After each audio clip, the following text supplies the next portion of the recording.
السلام علیکم ورحمۃ اللہ وبرکاتہ۔ محترم ناظرین، استقبال ہے آپ کا ہمارے یوٹیوب چینل الہند اسلامک ٹیوب پر۔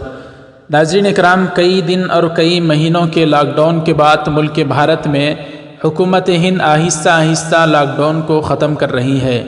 حکومت ہند کو چاہیے تھا کہ جس طرح سے وہ بازار میں اور دیگر مقامات کو کھول رہی ہے، اسی طرح وہ مسجدوں کو اور دیگر عبادتی مقامات کو بھی کھول دیتی، لیکن حکومت نے مسجدوں پر اور دیگر عبادتی مقامات پر پابندی لگا دی ہے کہ وہاں اب بھی صرف 5 لوگ ہی نماز وغیرہ عبادت ادا کر سکتے ہیں۔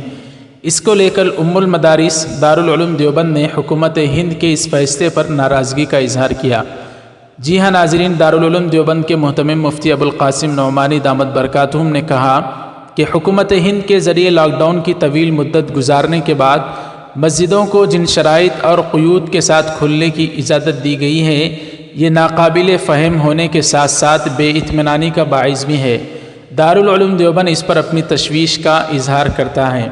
تو ناظرین اکرام، دارالعلوم دیوبند نے صاف طور پر کہا کہ جس طرح کا فیصلہ لیا گیا ہے یہ بالکل تشویش کے قابل ہے اور یہ سمجھ سے بالاتر ہے کہ دیگر مقامات پر تو بغیر کسی تعداد کے حکومت نے سوشل ڈسٹینسنگ کا خیال کرتے ہوئے لوگوں کو جانے کی اجازت دی تو مسلمانوں کو مسجدوں میں اور اسی طریقے سے دیگر مذاہب والوں کو ان کے عبادت خانوں میں سوشل ڈسٹینسنگ کا خیال کرتے ہوئے ہی جانے کی، بغیر کسی تعداد کے متعین کیے ہوئے جانے کی اجازت دینی چاہیے، اس طرح سے دارالعلوم دیوبند نے کہا ہے۔ اسی طریقے سے ناظرین اکرام، جمعیت علماء ہند نے بھی دارالعلوم دیوبند کے اس بیان کے بعد اپنا ایک بیان جاری کیا ہے۔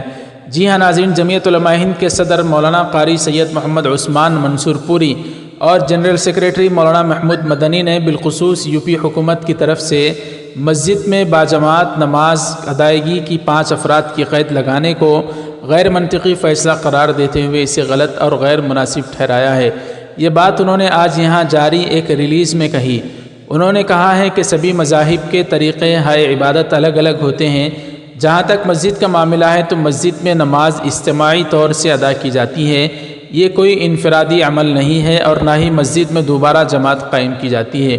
تو ناظرین اکرام، دارالعلوم دیوبند اور اسی طریقے سے جمعیت علماء ہند مولانا محمود مدنی نے بھی حکومت ہند سے اور بالخصوص یوپی حکومت سے یہ کہا ہے کہ جب دیگر مقامات کو کھولنے کی سوشل ڈسٹینسنگ کے ساتھ اجازت دی جاتی ہے تو مساجد کو بھی اسی طرح کی اجازت دینی چاہیے کہ تمام لوگ سوشل ڈسٹینسنگ کا خیال کرتے ہوئے عبادت گاہوں میں جا کر عبادت ادا کر سکتے ہیں۔